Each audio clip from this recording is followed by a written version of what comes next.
ट्विङ्कलजीको युकेको visa लागेको छ university of बेडफोर्डसायरमा March इन्टेकमा उहाँ पढ्न जाँदै हुनुहुन्छ आउनुहोस् उहाँको टेस्टिमोनियल लिएर अगाडि बढौँ हेलो ट्विङ्कलजी हेलो सर के छ खबर कस्तो भयो त तपाईँको प्रोसेस सर अनएक्सपेक्टेड ओके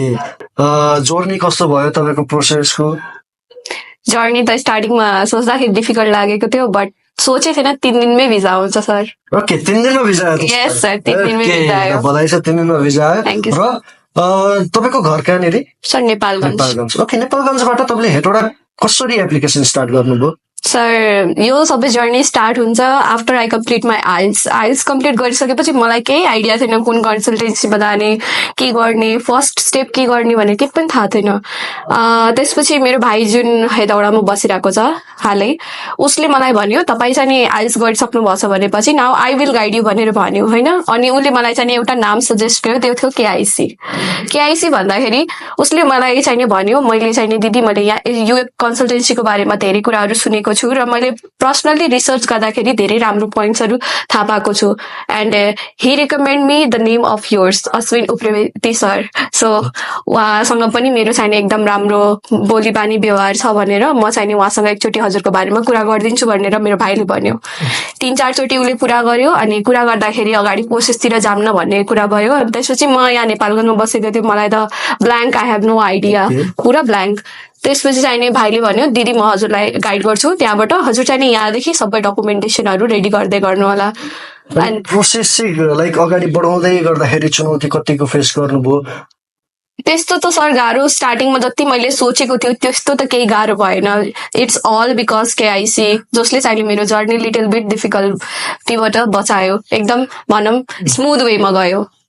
अनि अब फेरि उहाँको भाइको थ्रुबाट रिकमेन्डेसन कसरी आयो भनेर सोचिरहनु भएको पनि होला उहाँको भाइ पहिला मेरो जिम ट्रेनर पनि हुनुहुन्थ्यो त्यही थ्रुबाट उहाँको ब्याचलर सकिनुभन्दा अगाडिदेखि नै मसँग काउन्सिलिङ लिँदै गरिरहनु भएको थियो त्यसैले अब भाइले यो केसमा लाइक कम्युनिकेसन कसरी भयो तपाईँहरूको बिचको हाम्रो त वाट्सएपमै कुरा हुन्थ्यो वाट्सएप फोन कल्स यसरी नै कुरा हुन्थ्यो अब भन्छ नि मान्छेले फ्यामिली रिलेसन्समाथि धेरै चाहिँ बिलिभ गर्छ सायद त्यही भएर पनि मैले आफ्नो भाइमाथि चाहिँ बिलिभ गरेँ र यो प्रोसेसलाई पनि ट्रस्ट गरेँ एन्ड केआइसी माथि त मेरो ठुलो नै ट्रस्ट थियो स्टार्टिङदेखि भाइले केआइसी भन्ने बित्तिकै मैले पनि सेल्फ रिसर्च गर्ने स्टार्ट गरेँ त्यसपछि नयाँ नयाँ पोइन्ट्सहरू थाहा पाउनलाई कि केआइसीले आफ्नो मार्केटमा चाहिने यति राम्रो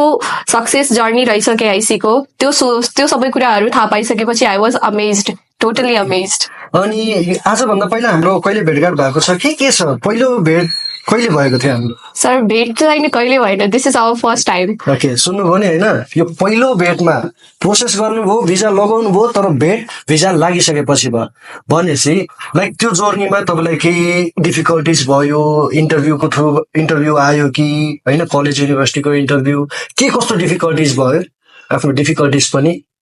डिफिकल्टिज भन्नाले आफूलाई अब भएको क्वेरिजहरू छैन थियो दिमागमा यो गरिसकेपछि अर्को कुरा के गर्ने कुरा त्यसमा चाहिने गाइडेन्स त हजुरको पाएँ मैले त्यसपछि चाहिने जब इन्टरभ्यू आयो मेरो इन्टरभ्यूको डेट आयो क्यास इन्टरभ्यूको त्यसपछि चाहिने अब मैले के गर्ने बिकज घरमा चाहिने पोसिबलै हुँदैन यति नोइज हुन्छ फ्यामिलीको बिचमा अब म कहाँ गएर गर्नु पर्यो भनेर त्यसपछि सरले मलाई कन्सल्ट गर्नुभयो कि केआइसीको ब्रान्च नेपालगञ्जमा पनि छ मैले त कहिले थाहा पनि पाएको थिएन किनकि म मैले कहिले पनि सर्च पनि गरेको थिएन कन्सल्टेन्सीको बारेमा बट